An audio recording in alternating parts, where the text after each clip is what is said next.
Donc, on a entendu un petit bout d'Ingrid tantôt qui a chanté a cappella, mais j'aimerais savoir qui est Ingrid Saint-Pierre? Mon Dieu, c'est la question, c'est difficile à répondre.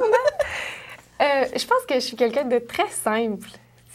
Mais ce qui me caractérise beaucoup, c'est qu'on dirait que j'ai une capacité à m'émerveiller dans la vie. Je pense que c'est, pour moi, c'est une qualité qui est très importante, que je recherche chez les autres aussi. Je vais m'émerveiller pour des petits riens. Okay. Pour moi, je trouve ça fantastique, une roche avec une forme spéciale, un nuage ou une chanson que j'entends, que ça fait longtemps que j'ai pas... C'est des petits trucs tout simples, mais qui me fait tellement de bien. Puis je pense que c'est ça qui fait en sorte que dans la vie, on garde le sourire puis on garde la tête haute, peu importe ce qui se passe, tu sais. Donc, c'est ça. Je suis quelqu'un de simple, de souriant, puis j'aime la vie, j'aime les gens, j'aime rencontrer plein de monde. Qu'est-ce qui pourrait vraiment t'émerveiller au plus haut point, là, comme tu dis, tu as dit quelques indices, mais vraiment là, celui qui t'émerveillerait le plus? Bien, c'est sûr que, tu sais, j'ai beaucoup de rêves dans la vie, puis celui que je vais réaliser prochainement, bien, c'est mon rêve de la musique. Ça fait partie de ma vie depuis que je suis toute petite. J'ai commencé à adorer la musique. J'avais 3-4 ans. Je chantais toutes sortes de trucs. J'écoutais du Richard Desjardins. Je faisais du lip-sync sur Richard Desjardins. C'est mon premier spectacle, en plus. J'avais quoi, 6 ans. C'est devant la classe à l'école, puis j'ai fait un lip-sync sur une chanson de Richard Desjardins. Et j'ai choisi « Quand je vais être un bon gars », qui était une chanson de Richard Desjardins où il y a quelques mots qui étaient peut-être pas nécessairement permis de dire à la maison, mais quand je chantais du Desjardins, ma mère a dit « C'est excusé, t'as le droit dans ces contextes-là. » Oui. Donc, j'ai fait cette chanson-là. Depuis ce temps-là, j'ai écouté beaucoup de Françoise Hardy. Donc, pour moi, la musique, ça fait partie de moi, de ma vie.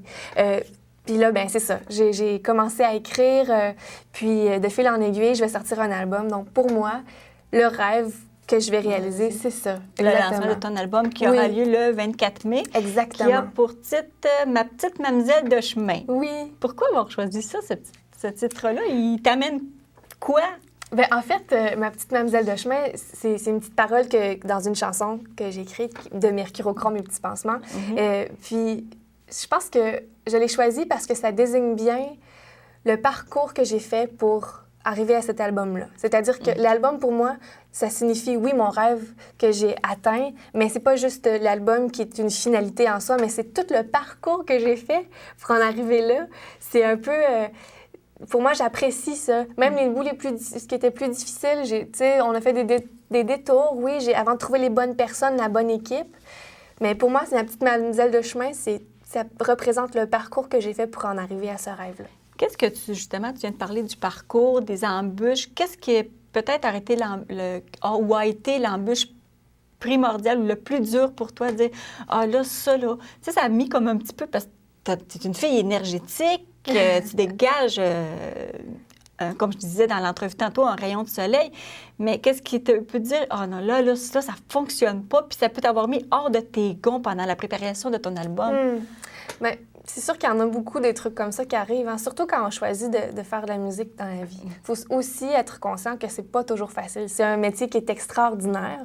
Mais oui, comme tu dis, il y a des petits bémols. Puis ces bémols-là, à moi, c'était... un jour, j'ai fait le choix. Moi, j'ai étudié en psychologie. Puis un jour, quand j'ai terminé mes études, il fallait que je fasse le choix. Est-ce que je continue en psychologie ou je continue en musique? J'ai fait le choix de la musique. Okay. Puis là, maintenant, j'ai toujours été très, très heureuse d'avoir fait ce choix-là. Mais j'ai été confrontée à plusieurs trucs. C'est sûr que c'est instable, la musique aussi. Quand t'es pas sûr, c'est très... tu sais, j'ai eu la trouille souvent. Puis aussi, ce que j'ai trouvé très difficile, c'est que pour percer en musique, il y a beaucoup de gens qui ont envie que tu changes des fois. Puis pour moi, ce qui était très important, c'est de rester intègre, d'être ce que je suis. Je voulais, oui, percer en musique, mais pas à tout prix. Okay. Je voulais percer en musique en tant que moi, en tant qu'Ingrid, en tant que ce que je fais, ce que j'écris, tel quel. Okay. J'avais pas envie de diluer. Te change, dire, ça, qu'est-ce que tu écris, peut-être changer telle ligne, telle ligne. C'est ce que j'ai trouvé le plus difficile, mais en même temps, c'est rencontrer les bonnes personnes qui croient au projet tel qu'il est, puis qui ont un amour de ce projet-là, qui ont la même passion. Je pense que c'est ça qui a fait en sorte que j'ai passé par-dessus les petites embrouilles. Mais qu'est-ce qui pourrait dans la vraie vie, tu sais, comme tantôt tu disais que n'importe quoi t'émerveille, mais qu'est-ce qui pourrait vraiment, mettons, dire, ah, ça, là, mettons, une situation qui, non, ça, tu n'acceptes pas ce genre de situation dans les choses de la vraie vie, comme la guerre, quelque chose. Est-ce que de quoi que toi, ça te fait, non, un abus sur un enfant, je donne un exemple, là, y a-t-il de quoi comme ça qui te frustre quand tu n'en... Oui. Bien, il y en a tellement aussi. Toutes les injustices me fait beaucoup de peine. On dirait que j'ai toujours eu envie d'aider dans la vie, moi. Puis je pense que ça a été mon choix lorsque j'étais allée à l'université. J'étais allée en psychologie, mais avec ce désir-là d'aider les autres. Okay. Donc, je suis toujours très, très affectée par le malheur des autres. Donc, pour moi, ça me fait toujours beaucoup de peine. Ça va beaucoup m'affecter. Donc, je pense que c'est ça qui fait en sorte que, des fois, je trouve ça difficile. J'aimerais tant pouvoir porter à la place de quelqu'un, je sais pas, une mauvaise nouvelle ou quelque chose qui arrive de triste. Mm-hmm. Bien, je voudrais pouvoir tout prendre sur mes épaules, mais je peux pas faire ça toujours. C'est hors de... Je peux parce pas que tout sinon, faire. à un moment donné, ça fait qu'on... dans un sens, oui, c'est bon, mais c'est pas trop bon parce que ça nous fait nous détériorer, nous faire plus de mal, plus d'angoisse en dedans de nous. Exactement. Mais pour toi, des fois, ça peut être source d'écriture. C'est certains malheurs qui peuvent devenir des sources d'écriture. Absolument. Oui, exactement.